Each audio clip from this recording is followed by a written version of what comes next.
Assalamualaikum warahmatullahi wabarakatuh. Untuk anak-anak bunda semuanya, apa kabar? Semoga kita selalu diberi kesehatan dan perlindungan oleh Allah SWT. Untuk anak-anak bunda, tetap semangat dalam belajar dan tetap jaga imun tubuhnya, tetap jaga kebersihan agar kita bisa dilindungi oleh virus corona. Nah, hari ini adalah hari Senin. Biasanya hari Senin itu ialah hari di mana kita memulai aktivitas setiap minggunya. Nah, tetap semangat untuk anak bunda. Ingat, tugas seorang siswa ialah menuntut ilmu dan belajar. Nah, hari ini materi kita yaitu tentang sejarah Indonesia. Nah, untuk anak-anak bunda mohon disimak, kemudian dipahami, dibaca materinya. Bila ada yang tidak paham, boleh ditanyakan kepada bunda. Nah, mari sebelum kita memulai pembelajaran, mari kita baca bismillah. Bismillahirrahmanirrahim. Nah, untuk anak bunda, silahkan simak video pembelajarannya.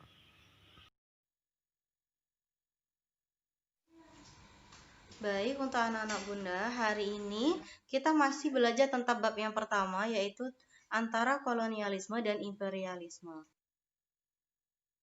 Nah, untuk hari ini kita akan mempelajari tentang VOC ya. Jadi bisa dibaca untuk anak-anak bunda. VOC ini dibentuk karena untuk mengatasi persaingan yang tidak sehat, dibentuklah suatu wadah yang merupakan perserikatan dari berbagai perusahaan niaga yang tersebar di 6 kota di Belanda. Nah, pada tanggal 20 Maret 1602 secara resmi dibentuklah serikat tersebut dengan nama Verenigde Oostindische Compagnie atau VOC. Nah, selanjutnya yaitu tujuan dibentuknya VOC. Yang pertama yaitu menghindari terjadinya persaingan tidak sehat di antara pedagang-pedagang. Yang kedua, memperkuat posisi Belanda dalam menghadapi persaingan dengan serikat dagang Eropa lainnya. Nah, yang ketiga, memonopoli perdagangan rempah-rempah di Nusantara. Dan yang keempat yaitu membantu pemerintahan Belanda yang sedang berjuang melawan pendudukan Spanyol.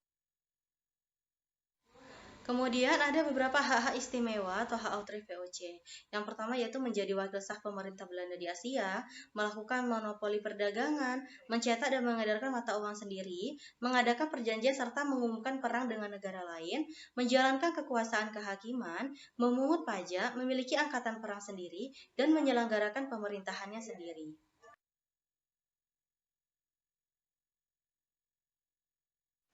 Kemudian, secara garis besar, kebijakan VOC di Indonesia ialah yang pertama ada memberlakukan 2 jenis pajak kepada rakyat, ada kontingenten dan ada verpflichtige leveranti.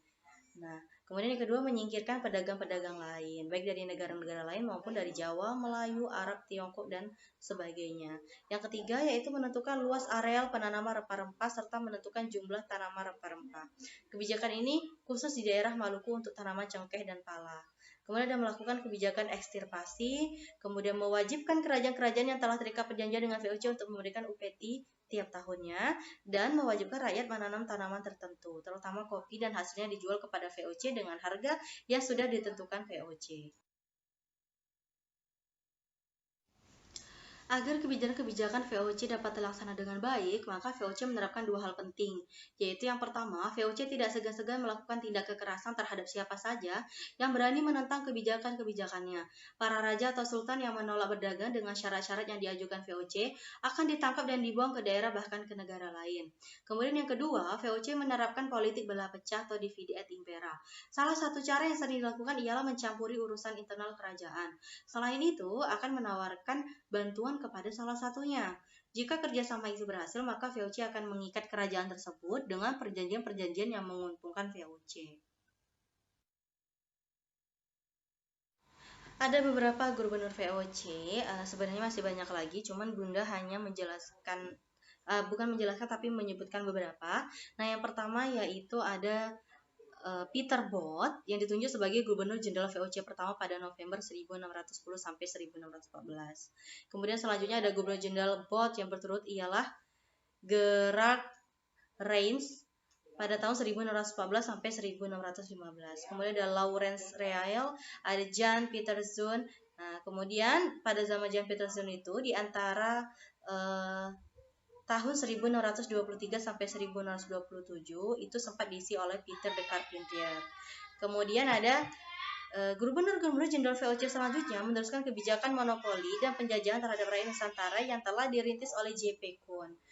Kebijakan ekstirpasi misalnya semakin gencar dilaksanakan oleh Gubernur Jenderal Matthäus Dehaene dan Diederik Durfey.